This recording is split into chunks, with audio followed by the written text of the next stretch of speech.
Bonjour à tous, bonjour à chacun et à chacune. Alléluia, on est encore très content de retrouver des visages, de vous retrouver ensemble pour louer et adorer Dieu, être dans sa présence. Bonjour à tous les internautes aussi qui nous suivent et nous accompagnent depuis déjà quelques longs mois. Que le Seigneur aussi vous touche là où vous êtes. Et on voudrait vraiment que la présence de Dieu se manifeste dans ce lieu, n'est-ce pas? C'est ce que nous recherchons et c'est ce que vraiment nous voulons encore aujourd'hui. Seigneur, merci vraiment pour ce temps, merci pour ta présence, parce que tu es Dieu et c'est pour toi que nous sommes là. C'est pour te louer, t'adorer. C'est toi, Seigneur, la référence. C'est toi, Jésus, notre référence. Alors sois remercié et adoré pour tout ce que tu es, Jésus. Amen.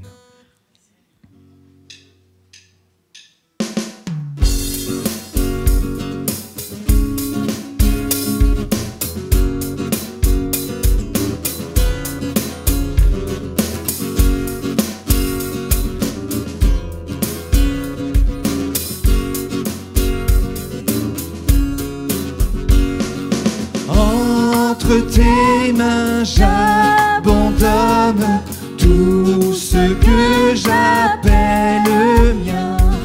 Oh, ne permettras personne, Seigneur, d'en reprendre rien. Tu connais mieux que moi-même tous les besoins de mon cœur. Mon bonheur suprême, tu veux me rendre vainqueur. Oui, prends tout, Seigneur. Oui, prends tout, Seigneur. Entre tes mains, j'abandonne tout avec bonheur. Je n'ai pas peur. Je n'ai pas peur de te suivre sur le chemin de la croix. C'est pour toi que je veux vivre. Je connais, j'aime ta voix. Oui, prends tout. Oui, prends tout, Seigneur. Oui, prends tout, Seigneur. Sans rien garder. Sans rien garder, je te livre tout avec bonheur.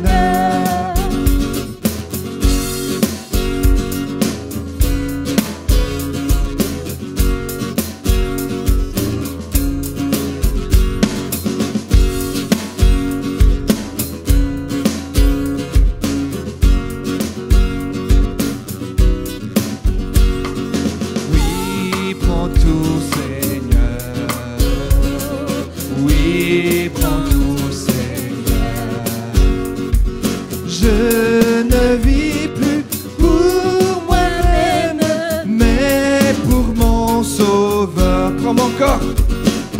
Prends mon corps et prends mon âme, que tout en moi soit à toi. Que par ta divine flamme, tout mal soit détruit en moi. Oui, prends tout, Seigneur.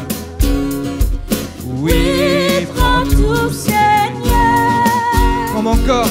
Prends mon corps Et prends mon âme, règne sur mon cœur. Prends mon corps. Prends mon corps et prends mon âme, règne sur mon cœur. Entre tes mains. Entre tes mains j'abandonne tout ce que j'appelle mien. Oh, ne permets à personne, Seigneur, d'en reprendre rien. Tu connais mieux que moi-même tous les besoins de mon cœur. Et pour mon bonheur suprême, tu veux me rendre vainqueur. Oui, prends tout, Seigneur.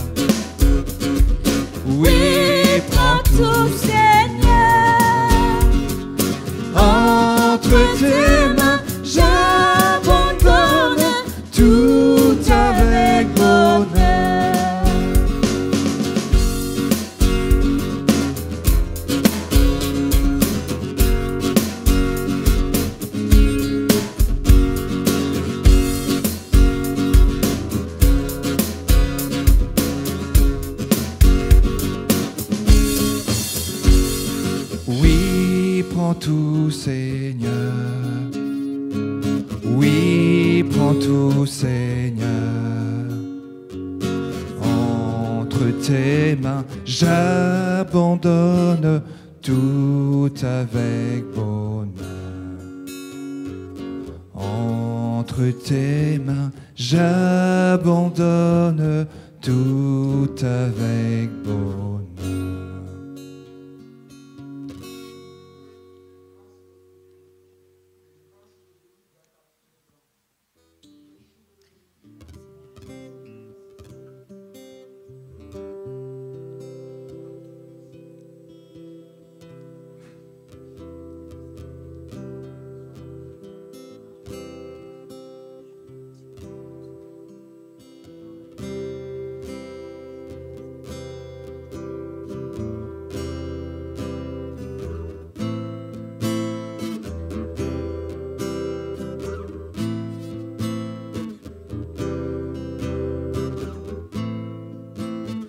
Ton sang parle beaucoup mieux que tous les vains discours entendus sur la terre.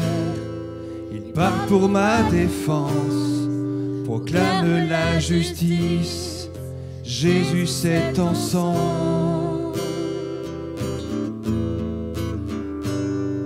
La croix, témoin de ta grâce, montre le cœur du Père et nous ouvre la voie. Confiants, nous avançons, non par nos propres forces, mais seulement par ton sang. Comment être pardonné? Comment recevoir la vie? Seulement par le sang, seulement par le sang de Jésus.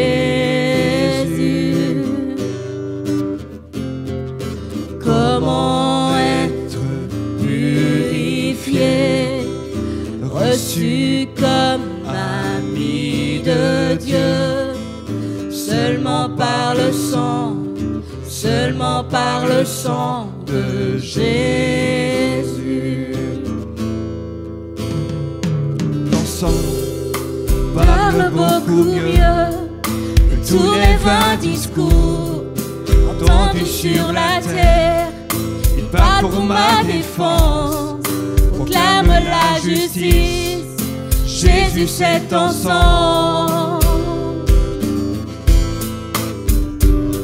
La croix, témoin de ta grâce, montre le cœur du Père et nous ouvre la voie.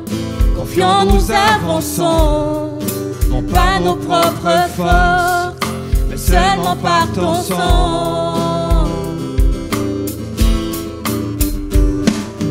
Comment être pardonné? Comment recevoir la vie? Seulement par le sang, seulement par le sang de Jésus.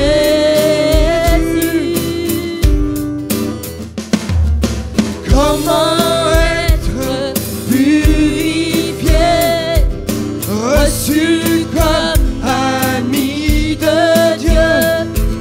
Seulement par le sang, seulement par le sang de Jésus.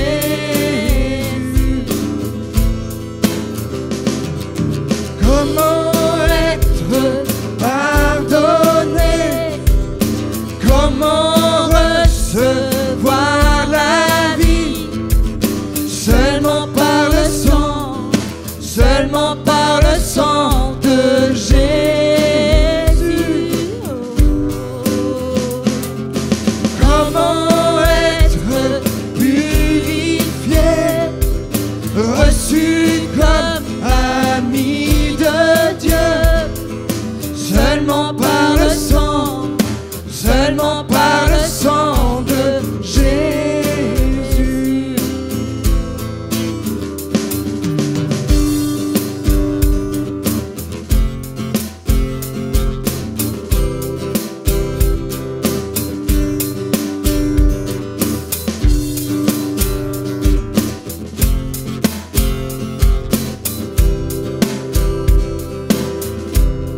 seulement par le sang de Jésus.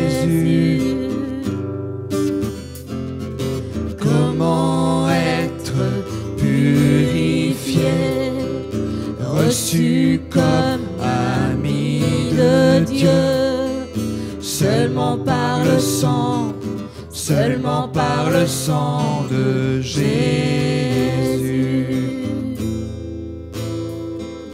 Comment être pardonné, comment recevoir la vie, seulement par le sang de Jésus.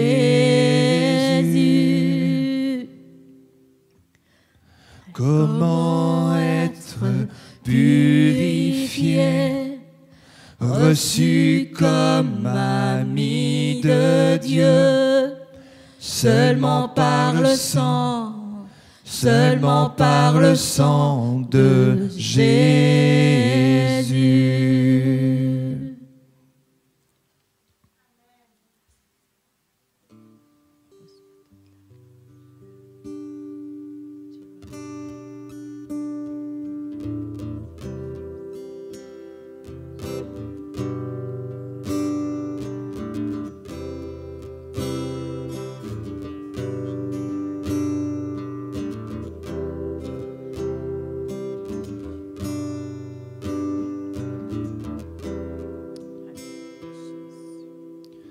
Je t'exalterai, Seigneur, parmi toutes les nations. Je célébrerai, je chanterai ta gloire. Car ton immense amour s'élève jusqu'aux nues. Ta fidélité jusqu'aux cieux. Seigneur, élève-toi au-dessus des cieux, que ta gloire remplisse l'univers. Seigneur, élève-toi au-dessus des cieux, que ta gloire remplisse l'univers.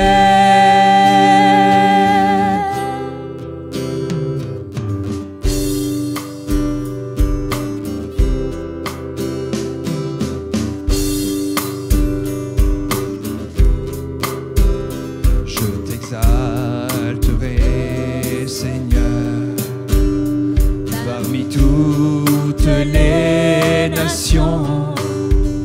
Je célébrerai, je chanterai ta gloire. Car ton immense amour s'élève jusqu'aux nues. Ta fidélité jusqu'aux cieux. Seigneur, élève-toi au-dessus des cieux, que ta gloire remplisse l'univers. Seigneur, élève-toi au-dessus des cieux, que ta gloire, que ta gloire, que ta gloire remplisse l'univers.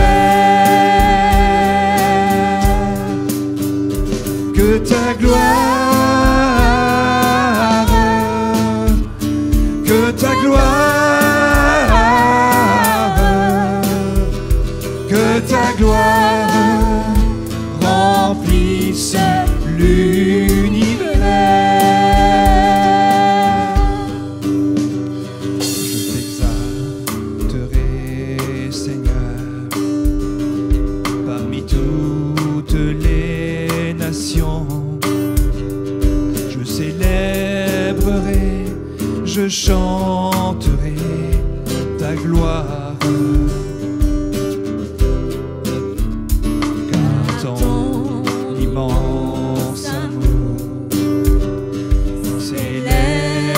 Jusqu'aux nues,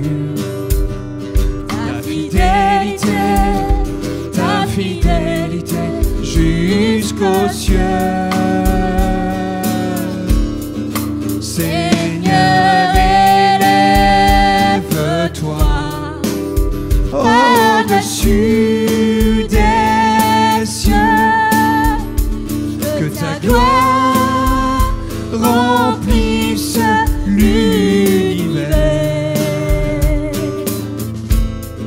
Seigneur, élève-toi au-dessus des cieux, que ta gloire remplisse l'univers.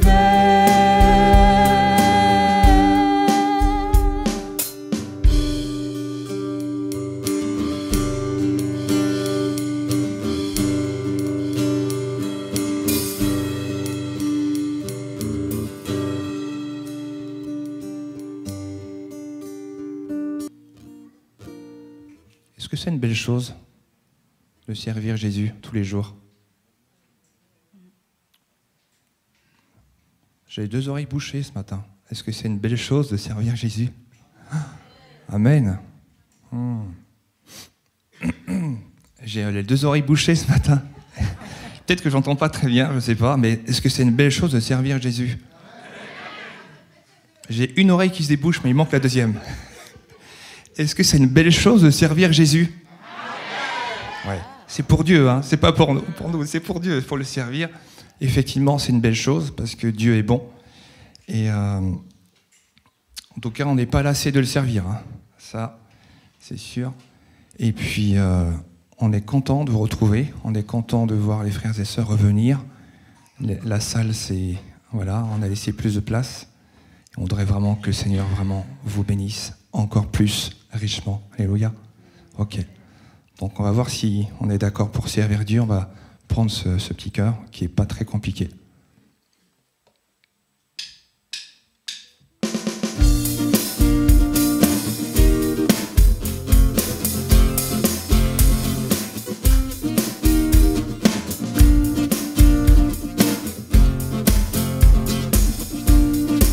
C'est une belle chose de servir Jésus, c'est une belle chose de servir Jésus, c'est une belle chose de servir Jésus. Marche dans la lumière de Dieu. C'est une belle chose de servir Jésus, c'est une belle chose de servir Jésus, c'est une belle chose de servir Jésus. Marche dans la lumière de Dieu. Oh, marche, marche, marche, marche dans la lumière. Oh, marche, marche, marche, marche dans la lumière. Oh, marche, marche, marche, marche dans la lumière. Marche dans la lumière de Dieu. Oh, marche.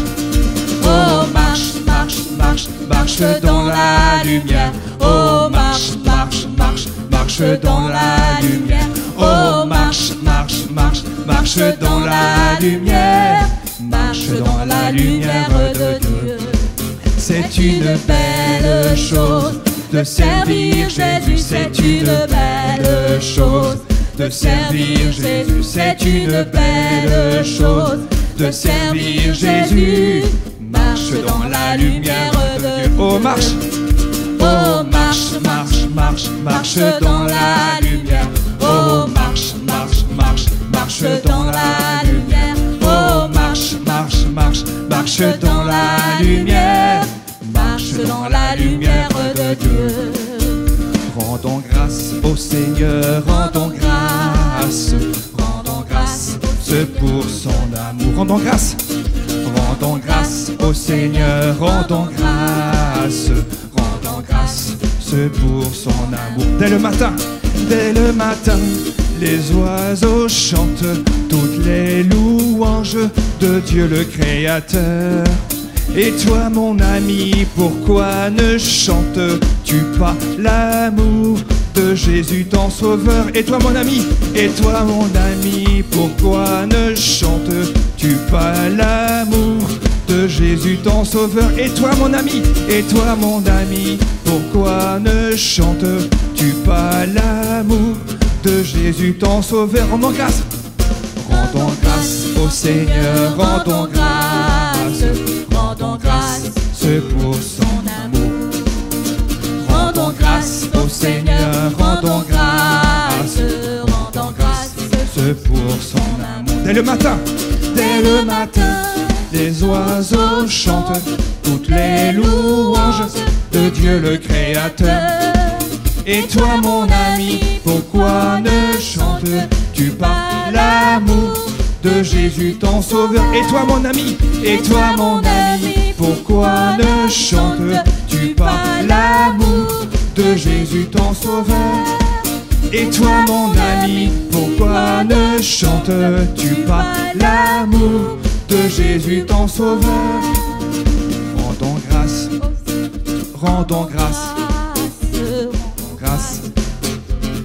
Je vous entends pas. Rendons grâce au Seigneur, rendons grâce. Rendons grâce. Rendons grâce au Seigneur, rendons grâce pour son amour. Rendons grâce Au Seigneur, rendons grâce pour son amour. dès le matin. Les oiseaux chantent toutes les louanges de Dieu le Créateur. Et toi mon ami, pourquoi ne chantes-tu pas L'amour de Jésus ton Sauveur. Et toi mon ami, pourquoi ne chantes-tu pas l'amour de Jésus ton Sauveur?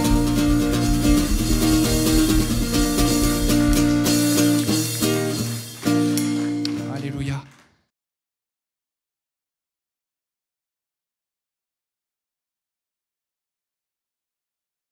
Amen. Nous sommes heureux d'être dans la présence de Dieu et de partager ces moments avec nos frères et sœurs qui sont habitués à ces lieux. Mais nous sommes heureux aussi de voir au milieu de nous des frères et sœurs qui nous visitent, qui sont en vacances. Eh bien, soyez les bienvenus. Amen.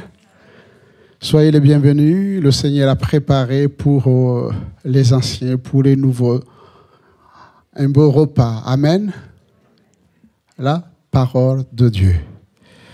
Eh bien, juste après la prédication, nous aurons une intervention des ados. Alors, on va essayer de racheter le temps pour que vous puissiez aussi apprécier ce que les ados ont préparé pour vous. Je vous invite à ouvrir la parole de Dieu. Nous allons rester dans le livre des Actes des Apôtres. Il y a 2 semaines, j'avais parlé de Saul de Tarse. Et je vais rester sur le ministère de cet homme, Saul de Tarse. Et dans le livre des Actes des Apôtres, chapitre 27, à partir du verset 13, nous lisons ceci. Actes, chapitre 27, verset 13. Un léger vent du sud vint à souffler et se croyant maître de l'air des saints, ils levaient l'ancre et côtoyèrent de près l'île de Crète. Mais bientôt, un vent impétueux qu'on appelle Héraculo se déchaîna sur l'île. Le navire fut entraîné sans pouvoir lutter contre le vent et nous nous laissâmes aller à la dérive. Nous passâmes au-dessous d'une petite île nommée Clauda et nous eûmes de la peine à nous rendre maîtres de la chaloupe. Après l'avoir hissé, on se servit des moyens de secours pour ceindre le navire, et dans la crainte de tomber sur la Syrte, on abaissa les voiles. C'est ainsi qu'on se laissa emporter par le vent. Comme nous étions violemment battus par la tempête, le lendemain, on jeta la cargaison à la mer, et le 3e jour, nous y lançâmes de nos propres mains les agrès du navire. Le soleil et les étoiles ne parurent pas pendant plusieurs jours, et la tempête était si forte que nous perdîmes enfin toute espérance de nous sauver. On n'avait pas mangé depuis longtemps. Alors Paul, se tenant au milieu d'eux, leur dit aux hommes, « Il fallait m'écouter et ne pas partir de Crète, afin d'éviter ce péril et ce dommage. Maintenant, je vous exhorte à prendre courage, car aucun de vous ne périra, et il n'y aura de perte que celle du navire. Un ange du Dieu à qui j'appartiens et que je sers m'est apparu cette nuit et m'a dit, « Paul, ne crains point, il faut que tu comparaisses devant César, et voici, Dieu t'a donné tous ceux qui naviguent avec toi. C'est pourquoi, hommes, rassurez-vous, car j'ai cette confiance en Dieu qu'il en sera comme il m'a été dit. Amen. » Saul de Tarse. La dernière fois, nous avions dit que Dieu, c'est un Dieu de grâce, un Dieu de bonté, miséricordieux. Qui aurait pensé que Saul de Tarse, avec le mal qu'il a fait à l'Église, pouvait se convertir? Et j'avais attiré votre attention sur le regard que nous portons sur les gens et d'éviter de condamner en disant celui-là ou celle-là, elle est désespérée, on ne peut rien retirer de lui ou d'elle. Parce que nous sommes des créatures de Dieu et c'est Dieu qui connaît les cœurs. Saul de Tarse, oui, touché par la grâce de Dieu, parce qu'il y a des actions qui relèvent de Dieu seul, notamment cette lumière qui a brillé sur son chemin. Plaise à Dieu que nous tous, nous avons été au bénéfice de cette lumière. C'est une lumière qui n'est pas une lumière mécanique, parce qu'elle a cette capacité, voyez-vous, chez les amis, chez les frères et sœurs, d'éclairer nos vies et de nous amener à considérer nos voies à la lumière, justement, de cette lumière divine qui montre ce qui ne va pas. C'est plus que l'échographie, puisque l'IRM, puisque ces choses qui sont intéressantes au niveau médical, biologique. L'Esprit de Dieu peut sonder nos cœurs et nous montrer ce qui ne va pas. Plus Dieu parle, non seulement Saul de Tarse a vu cette lumière qui lui était destinée personnellement, mais il a entendu la voix que les autres n'ont pas entendue. Plaise à Dieu aussi que nous puissions entendre dans le bruit de ce monde, entendre la voix de Dieu qui nous cherche. Une voix qui ne condamne pas, mais une voix qui cherche.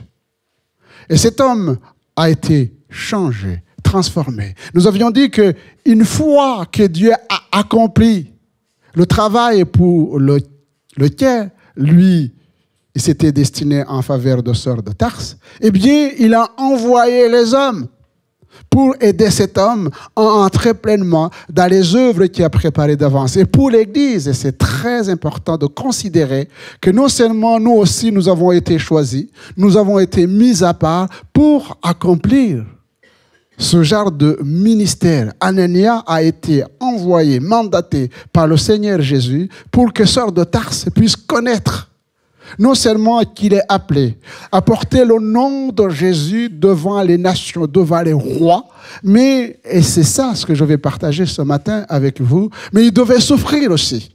Nous ne voulons pas souffrir, mais la souffrance fait partie aussi de la paix de Dieu. Il devait souffrir.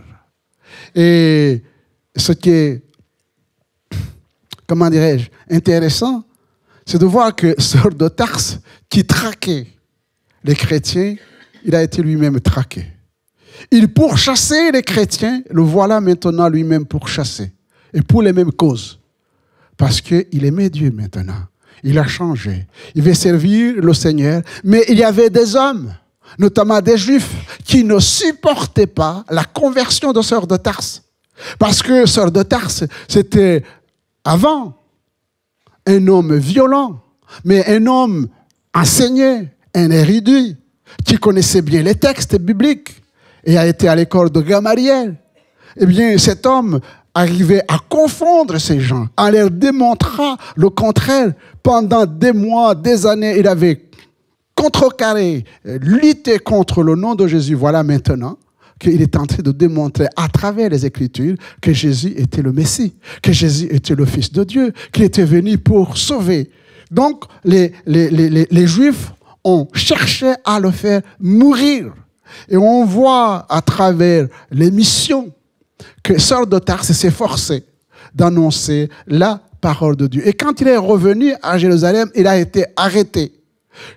Sachant que les Juifs voulaient le faire mourir, eh bien, il avait la double nationalité. Il était juif, il était de nationalité juive, mais aussi romaine. Et il va dire, je ne veux pas être jugé à Jérusalem, je demande à être jugé à Rome devant le tribunal de César. Et c'est ainsi qu'il fut embarqué. Et je disais donc que Saul de Tarse, en faisant cela, ce n'est pas parce qu'il avait peur de mourir. Ce n'est pas parce que c'était une stratégie pour se sauver, mais c'est pour accomplir ce que Jésus lui-même avait dit dans le livre des Actes des Apôtres, chapitre 23, et au verset 11, il nous est dit, « La nuit suivante, le Seigneur apparut à Paul et dit, « Prends courage, car de même que tu as rendu témoignage de moi dans Jérusalem, il faut aussi que tu rendes des témoignages dans Rome. » Donc, c'est le Seigneur qui avait ouvert cette porte. On aurait pu penser que ça aurait été agréable et facile parce que c'est Jésus qui l'a envoyé. Mais ça n'a pas été le cas.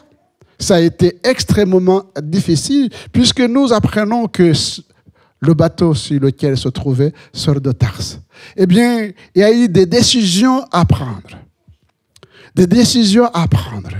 Puisque le bateau était menacé.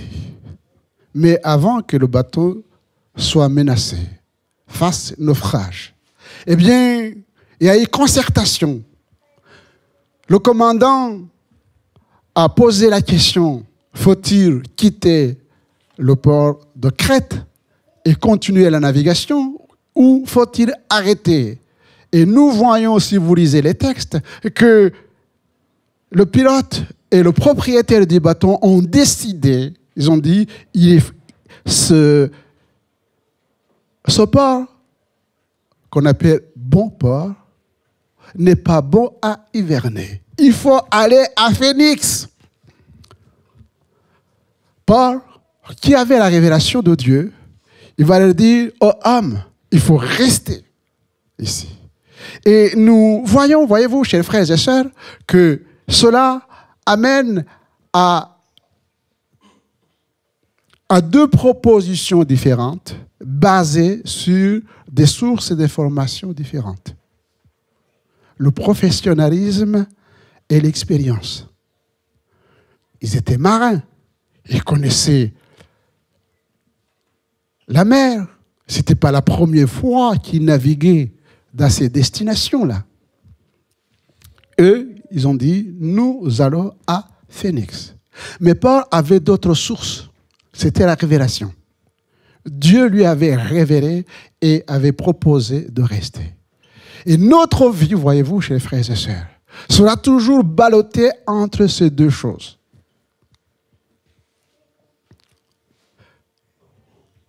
Comment vous menez votre vie? Qui vous inspire dans vos choix et vos décisions? Je ne dis pas que le professionnalisme est mauvais. Je ne dis pas que l'expérience est mauvaise. Je dis simplement qu'il faut réfléchir pour nous en tant qu'enfants de Dieu et savoir si nous devons simplement nous contenter de ces deux choses qui relèvent de la chair. Ou alors, être comme Sœur de Tarse, se tourner vers le Dieu vivant et vrai et lui demander qu'est-ce que nous voulons devenir. Quel est votre avenir? Et comment vous envisagez votre avenir? Avec qui vous voulez vivre et servir? La Bible nous dit que le commandant préféra faire confiance à l'expérience des hommes plutôt qu'à la parole de Dieu annoncée par son serviteur Paul. Et dans 1 Corinthiens chapitre 2, verset 14, nous lisons ceci. Mais l'homme naturel n'accepte pas les choses de l'Esprit de Dieu, car elles sont une folie pour lui, et il ne peut les connaître, parce que c'est spirituellement qu'on en juge. L'homme spirituel, au contraire, juge de tout, il n'est lui-même jugé par personne. C'est-à-dire, dans la mesure, voyez-vous, chers frères et sœurs, où nous acceptons l'autorité de Dieu, l'autorité de la parole de Dieu, l'autorité de l'Esprit de Dieu, et à ce moment-là, face à des circonstances bonnes ou moins bonnes, et nous prenons le temps de dire, Seigneur, que faut-il que je fasse? Où veux-tu que j'aille? On prend le temps de chercher la face de Dieu. Nous pensons que Dieu est le même. S'il a parlé dans le passé, il parlera toujours. Parce qu'il nous a donné sa parole et dans sa parole, il y a les promesses. Quand il dit qu'il est avec nous tous les jours, ce n'est pas simplement nous voir, nous dépatouiller dans des problèmes sans qu'il y ait un secours. Et le secours est souvent surnaturel et nous ne pouvons pas l'appréhender par notre intelligence humaine. Et je voudrais donc, ce matin, vous amener à considérer 4 qualités spirituelles pour réagir par la foi comme Paul. La première chose, c'est que face à ce danger, Paul ne va pas juger ni le commandant, ni le pilote. Eh bien, face à ces événements-là, eh bien, il va prendre sa place. Et il va dire, il fallait m'écouter. Et ne pas quitter le port de Crète. Mais rien n'est perdu. Et parce que rien n'est perdu avec le Seigneur. Dieu lui avait dit, tu vas aller à Rome pour rendre témoignage. Ce n'est pas ni la tempête, ni les paroles du commandant ou du pilote qui allaient changer ce que Dieu avait dit. Et il va dire la première chose, le Dieu à qui j'appartiens. Un ange de Dieu à qui j'appartiens. À qui appartenez-vous? À qui appartenez-vous? Lui, il a la certitude. Ce n'est pas à peu près. Il a la certitude. Parce qu'il a donné sa vie. C'est une conviction intérieure. Et il dira, j'ai été crucifié avec Christ. Et si je vis, ce n'est plus moi qui vis. C'est Christ qui vit en moi. Ce n'est plus moi qui vis. Voyez-vous, chers frères et sœurs, nous pouvons considérer ces paroles comme des paroles soit philosophiques, spirituelles seulement, ou nous pouvons considérer que ce sont des paroles de Dieu qui ont la vie. Ce n'est plus moi qui vis. Avant, c'est moi qui vivais. Je faisais mal autour de moi. Mais maintenant, c'est Christ qui vit à moi. Partout où je vais, je fais comme Christ. Je vais de lien à lieu faisant du bien. Il allait de lien à lieu, il était missionnaire, apportant la parole de Dieu, guérissant les malades, chassant les démons, comme Christ, comme c'est écrit dans la parole de Dieu. Et si je vis maintenant dans la chair, parce que ce n'est pas un ange ou un extraterrestre, il est charnel, physiquement, psychiquement. Si je vis maintenant dans la chair, je vis dans la foi au Fils de Dieu qui m'a aimé et qui s'est livré lui-même pour moi. Je vis par la foi. Je ne vis pas par la vue.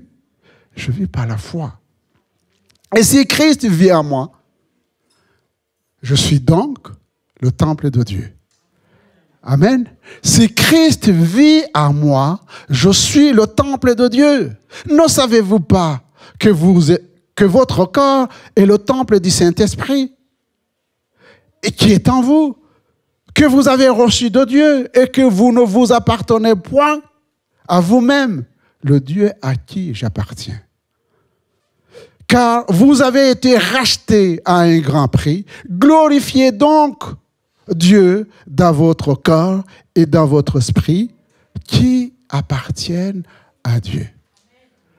Soit vous considérez, chers frères et sœurs, chers amis, que vous êtes maître de votre vie, guide de votre conscience, ou alors que vous appartenez à Dieu et que c'est lui qui vous guide.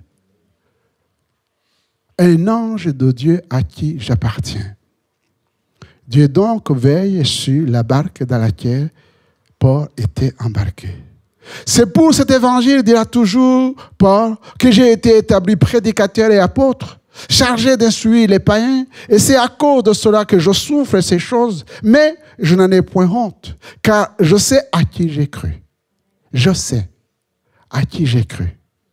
Et je suis persuadé qu'il a la puissance de garder mon dépôt jusqu'à ce jour-là. Je suis persuadé, je suis convaincu que je ne m'appartiens pas et que celui à qui j'appartiens, le Dieu créateur de toutes choses, le Sauveur, eh bien, il saura garder ce qu'il a mis en moi. Deuxièmement, le Dieu que je sers. L'ange de Dieu à qui j'appartiens, le Dieu que je sers, pour ce que Jésus l'a choisi, mis à part pour le servir. Chers frères et sœurs, ne vivons pas d'une manière égoïste. Tout est centré sur nous, moi, ou ma famille. C'est bien. Mais Dieu nous a appelés à aller au-delà de nos propres vies, de nos propres familles. Il était mis à part. Bien sûr, l'apôtre Paul, qui est un homme de Dieu, il va nous enseigner, on n'a pas le temps de partager toutes ces choses. Il dira d'abord que nous devons veiller sur nous-mêmes, sur ce que Dieu a mis dans nos cœurs. Et pour ceux qui ont une famille, il dit que c'est une obligation de veiller sur sa propre famille. Et que celui qui ne s'occupe pas de sa famille est pire qu'un infidèle. Et il va dire, vous devez veiller sur vos frères et sœurs avant de vous occuper du monde. Il y a une sorte de gradation dans ce que l'apôtre Paul dit. Et puis après, vous devez aller vers le monde. Et cela d'une manière spirituelle. Ce n'est pas seulement que charnel.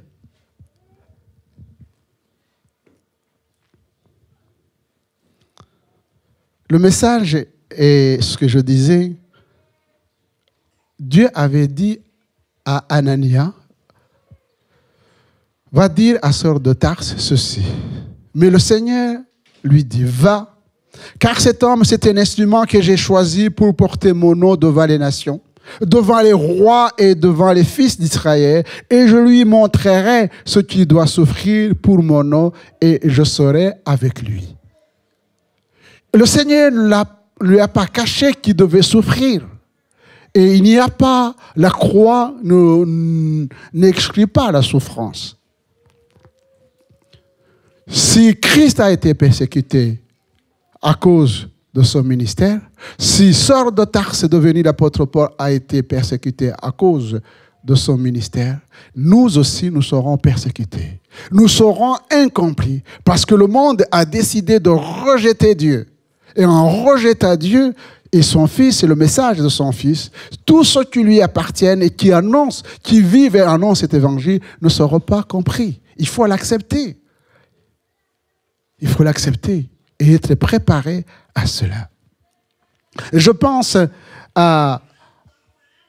aux amis de Daniel, Shadrach, Meshach, Abednego, quand un roi puissant qui s'appelait Nebuchadnezzar, puisque dans son monde, il y a des puissants, aussi comme Nebuchadnezzar qui rejettait Dieu, Nebuchadnezzar, quand il a érigé la statue, il attendait à ce que tout le monde puisse s'agenouiller devant la statue. Mais qu'est-ce que ces 3 jeunes qui aimaient Dieu, qui étaient déportés, qui étaient presque esclaves, n'étaient pas dans leur patrie, eh bien, ils ont osé, étant déportés, à continuer à vivre selon la parole de Dieu. Comme quoi, même les circonstances difficiles ne peuvent empêcher ces hommes de mettre en pratique la parole de Dieu. Et face à cette injonction royale, qu'est-ce que ces jeunes vont dire? Ils vont dire, alors que la fournaise est chauffée, ils vont dire, ô roi, nous n'avons pas besoin de te répondre en ce qui concerne si nous allons obéir ou ne pas obéir. On ne va pas obéir. Nous savons que le Dieu à qui nous avons cru, le Dieu à qui nous appartenons, peut nous délivrer de cette fournaise ardente. Mais si ce n'est pas dans sa volonté, parce que l'homme ne connaît pas toute la volonté de Dieu, même si ce n'est pas sa volonté de nous délivrer, eh bien, nous n'allons pas adorer la statue. C'est un péché tant qu'on ne le fait pas.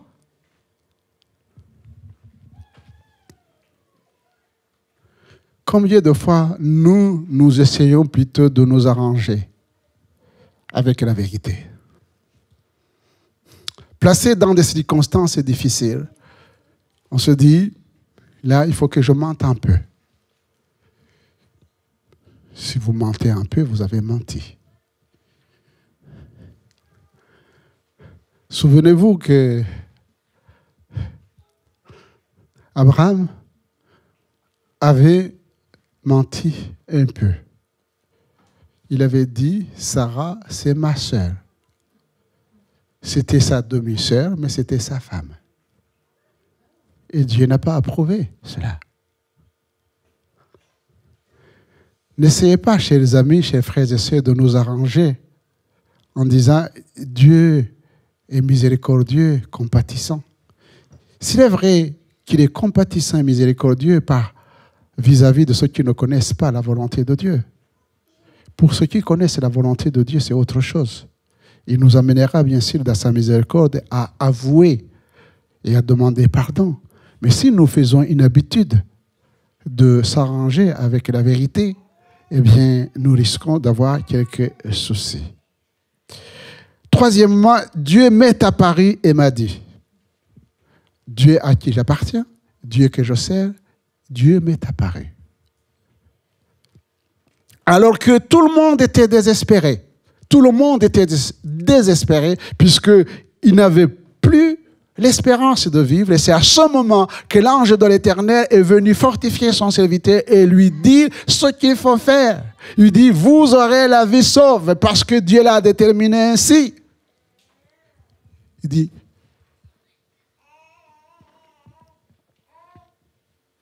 oui, nous avons un Dieu qui se révèle dans des bons comme dans les moins bons moments.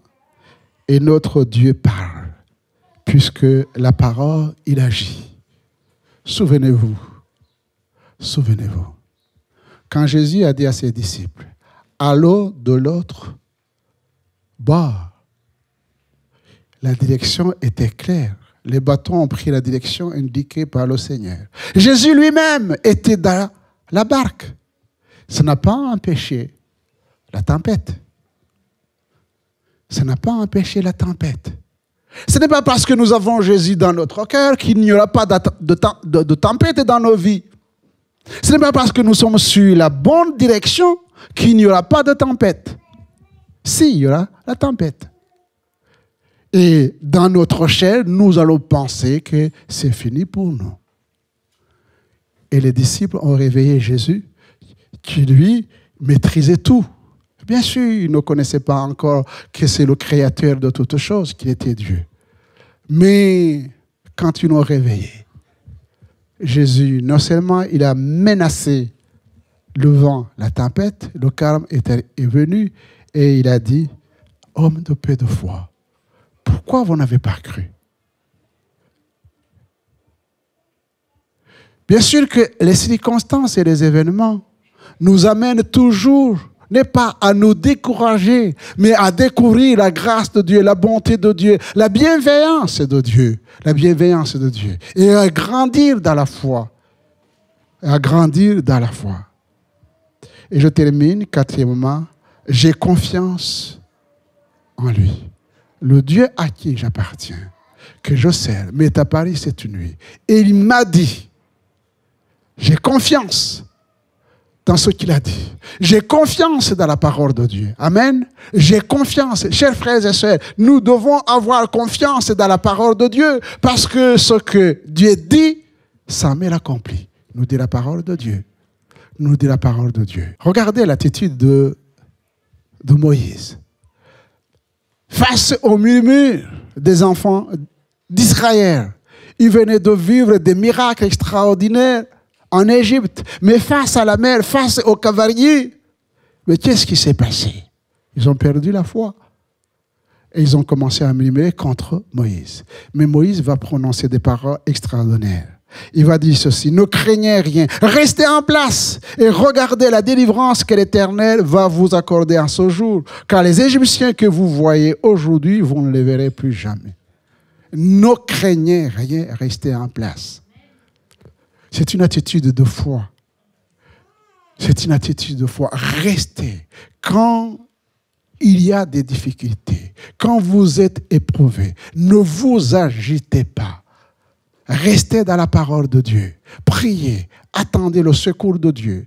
Parce que ce qu'il a promis, il le fera aussi. Je terminerai avec cette parole célèbre de Job. Je sais que mon Rédempteur est vivant. Et vous, je sais que mon Rédempteur est vivant. Que le Seigneur soit béni. Amen. Seigneur, notre Dieu, notre Père, nous te bénissons et nous te louons. Nous rendons grâce à ton nom, Seigneur.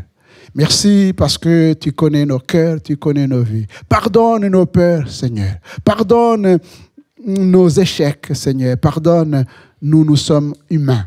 Nous voulons encore grandir dans la foi. Nous voulons marcher. Nous voulons aussi vivre cette expérience. Dire comme l'apôtre, je sais que mon Rédempteur est vivant. Je sais à qui j'ai cru, à qui j'appartiens. Et nous voulons aussi devenir tes serviteurs, te servir en esprit, en vérité, et te faire confiance. Parce que si tu nous as appelés, tu nous as dit aussi que tu es avec nous. Bénis mes frères, bénis mes sœurs, dans le nom de Jésus. Amen.